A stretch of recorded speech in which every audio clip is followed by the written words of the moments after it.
Hi friends, welcome to Pawan stories. నేను మీ Pawan Kumar Pentu. Friday ఫిల్మ్కి స్వాగతం. ఈరోజు ఫ్రైడే ఫిల్మ్లో కథ దీపావళి. చక్కని భావోద్వేగాలు, సున్నితమైన అంశాలు కలిసిన ఓ పల్లెటూరి కథ దీపావళి. సీనయ్య మరియు అతని భార్యకు ఒక మనవడు ఉంటాడు. పేరు గణేష్.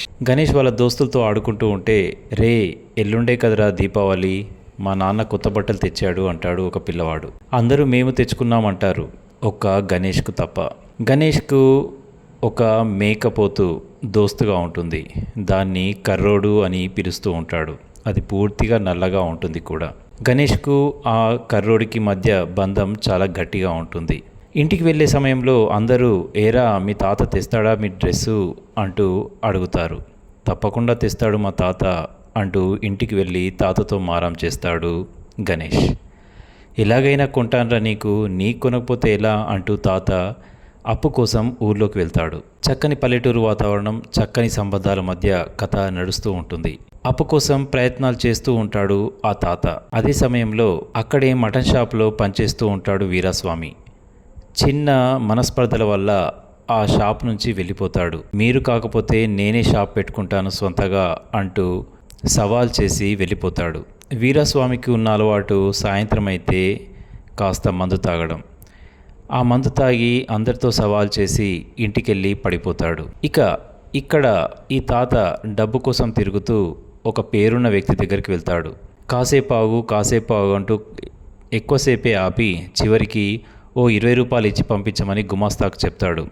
ఆ సమయంలో ఆ తాత అనే మాటలు మన గుండెల్ని తాకుతాయి. నేను కేవలం డబ్బు అప్పు కోసమే వచ్చాను. ఇంతకుముందులాగే అప్పు తీసుకొని చెల్లించేవాణ్ణి. ఇలా బిచ్చం తీసుకోవడానికి రాలేదు.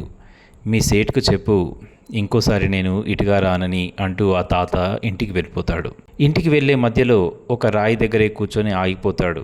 ఇంటికి వెళ్తే మనమడు డబ్బులు అడుగుతాడు, ఏం చేయాలి అంటూ. తెలిసిన వాళ్ళకల్లా ఫోన్ చేస్తూ అడుగుతూనే ఉంటాడు. చివరికి ఆ కర్రోడు ఆ మేకను అమ్మడమే శరణ్యమని అనుకుంటాడు. ఊర్లోకి వెళ్ళి మేకను అమ్ముతానంటే ఎవరు తీసుకోరు. ఎందుకంటే అది దేవుడి పేరు మీద పెంచుకుంటున్నటువంటి మేక. ఏం చేయాలో అర్థం కాక సతమతం అవుతూ ఉంటాడు ఆ పెద్ద మనిషి. ఇంట్లో పిల్లవాడు అమ్మమ్మ వెంటో పడుతూ ఉంటాడు. తాత ఇంకా రావట్లేదు అని.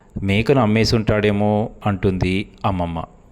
మేకను అమ్మడం ఎందుకు, కర్రోన్ని అమ్మితే నాకు ఆ డ్రెస్ ఎందుకు, నాకు కర్రోడే కావాలి, ఆ డబ్బులు వద్దు అంటూ ఆ మేక దగ్గరే పడుకుంటాడు ఆ అబ్బాయి పడుకున్న తర్వాత ఆ మేకను తీసుకొని అమ్మకానికి మళ్ళీ బయలుదేరుతాడు ఆ తాత. ఎవరు కొనరు. అదే సమయంలో ఈ వీరాస్వామి ఎదురుపడతాడు. పూర్తి డబ్బులు ఇచ్చిన తర్వాతే మేకను తీసుకెళ్తాను అంటూ అడ్వాన్స్గా ఓ 1000 రూపాయలు ఇస్తాడు వీరాస్వామి. కానీ సీనయ్యకు కావాల్సింది 2000. ఆ సమయంలోనే ఆ మేకపోతును ఎవరో ఎత్తుకెళ్తారు. ఇక్కడ నుంచి సినిమా కాస్త వేగంగా నడుస్తుంది. ఇటు వీరాస్వామి షాప్ పెట్టుకోవాలని ఆశ, ఇటు సీనయ్య మనమడికి డ్రెస్ కొనివ్వాలని ఆశ. ఈ మధ్యలోనే ఒక ప్రేమ జంట ఇష్టం లేని పెళ్లి చేస్తున్నారని బయటకు వెళ్ళి పెళ్లి చేసుకోవాలని ఒక ఆశ. ఈ ముగ్గురు జీవితాలు తెల్లవారితే వచ్చే దీపావళికి ఎలాంటి ముగింపు జరిగిందనేదే ఈ కథ. బలమైన భావోద్వేగాలు, సున్నితమైన అంశాలతో ఈ కథనం నడుస్తూ ఉంటుంది. ఇంతలో మేకలను ఎత్తుకెళ్ళిన వాళ్ళ వెంబడ వేరే ఊరు వాళ్ళు పడతారు. వాళ్ళ ఆటో మరలబడుతుంది. మేకలన్నీ దారి తప్పిపోతాయి. అంత రాత్రిపూట అందరి మేకలు దొరుకుతాయి కానీ ఒక్క కర్రోడు మాత్రం దొరకడు. తెల్లారి వరకు ఎంత వెతికినా కర్రోడు దొరకడు. అప్పుడు వీరాస్వామి అంటాడు, దీపావళి రానే వచ్చేసింది, నేను ఓడిపోయాను, నేను షాప్ పెట్టలేను అంటూ బాధపడతాడు. అదే సమయంలో అక్కడ అమ్మమ్మ ఎప్పుడో దాచిన చిల్లర డబ్బునంతా పోగు చేసి పట్నంలోకి వెళ్ళి ఆ డ్రెస్సును కొనుక్కొని వచ్చేస్తుంది. వీళ్ళేమో ఇక్కడ మేకను వెతుకుతూ ఉంటారు. చివరికి ఎంతకీ కర్రోడు కనిపించకపోయేసరికి కోపంగా దేవుడిపై అరుస్తాడు సీనయ్య. పేదవాళ్ళం, కనీసం ఒక డ్రెస్సు కూడా కుట్టివ్వనప్పుడు నిన్ను నమ్ముకొని మాత్రం ఏం చేస్తాం అంటూ గట్టిగా అరుస్తాడు సీనయ్య. ఇక మనమడి దగ్గరకు వచ్చి, నేను నీ కొనివ్వలేనురా, మేకను కూడా అమ్మలేకపోయాను అంటాడు. అంతే, మనమడు గట్టిగా ఒక్కసారిగా కర్రోడు అని అరుస్తాడు.